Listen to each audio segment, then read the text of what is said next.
जय श्री कृष्ण।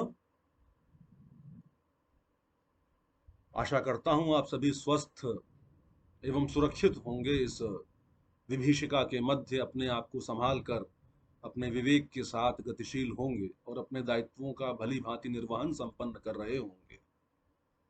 आज मैं एक विशेष संदर्भ पर चर्चा करना चाहता हूं, जिसको लाइफ मैनेजमेंट कहा जाता है।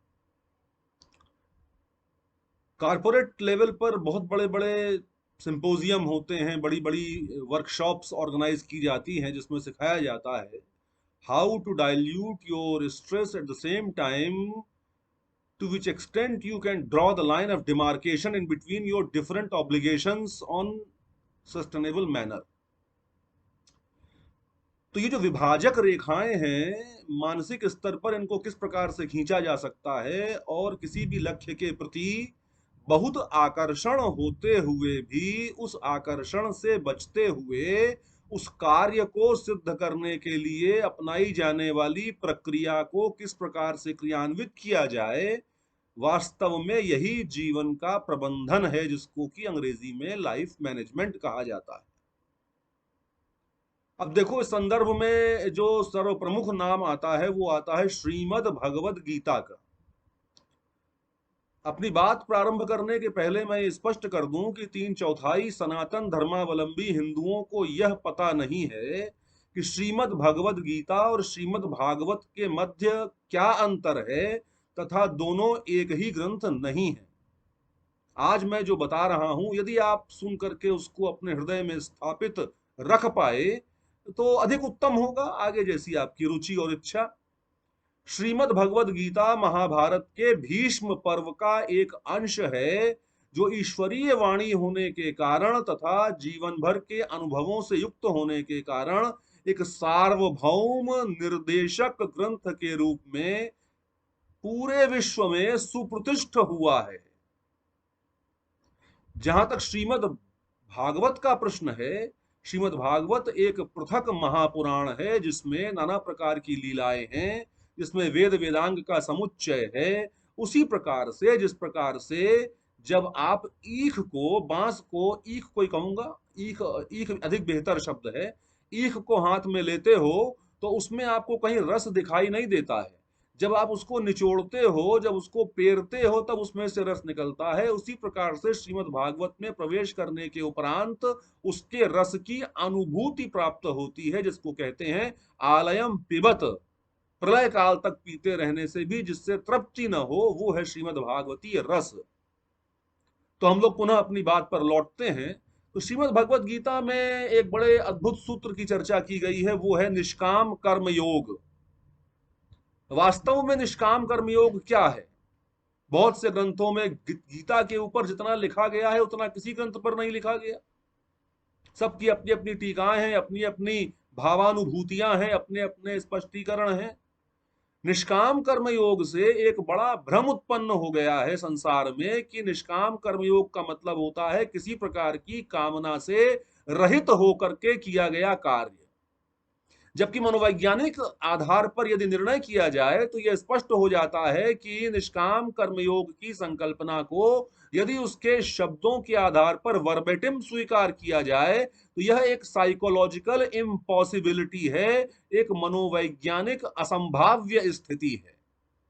तो निष्काम कर्मयोग का वास्तविक तात्पर्य क्या हुआ? निष्काम कर्मयोग का एक संदर्भ तो भक्ति परक है, अर्थात हमने जब कार्य को संपादित किया तो बिना किसी प्रकार की कामना के किए हुए उस कार्य को, उसकी प्रक्रिया को और उसके परिणाम को ठाकुर जी के श्री चरणों में समर्पित कर दिया, तो वो निष्काम कर्मयोग हो गया। अर्थात उस काम के साथ, उसके परिणाम के साथ हम अपनी आत्मा के स्तर पर बंधे हुए नहीं हैं।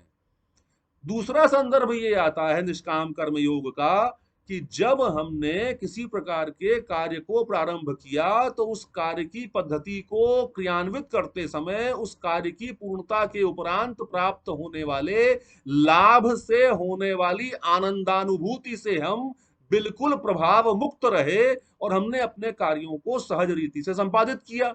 एक यह संदर्भ हुआ निष्काम कर्मयोग का।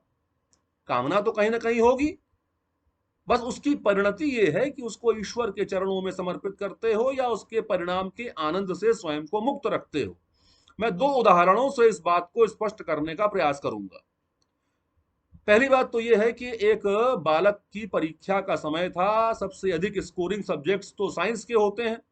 मैथमेटिक्स का पेपर था। अगले दिन पिताजी कमरे में आए, लड़के की पीठ थपथपाई, बोले बेटा ऐसा है कि अगर तुमने अच्छे अंक प्राप्त कर लिए, डिस्टिंक्शन आ गया, तो तुमको मैं हायाबूसा दिलाऊंगा। एक बड़ी महंगी बाइक होती है, जापानी मोटरसाइकिल होती है।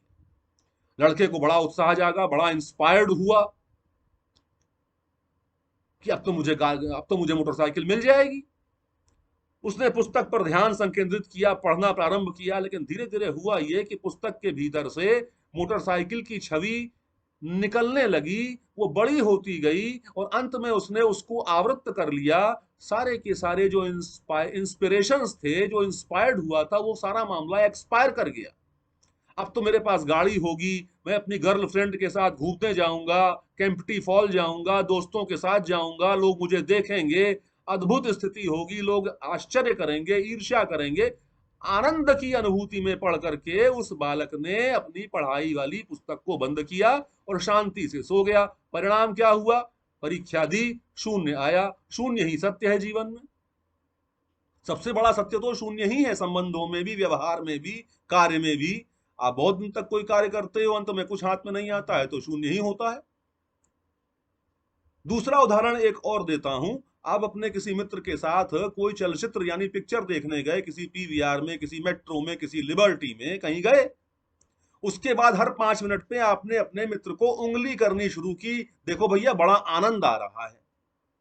एक आध दो बार तो वो बर्दाश्त करेगा, सहन करेगा, फिर कहेगा चूल्हे में गया तुम्हारा आनंद, शांति से पिक्चर देखो भैया, हमको भी नहीं देखने दे रहे हो और खुद भी नहीं देख रहे हो।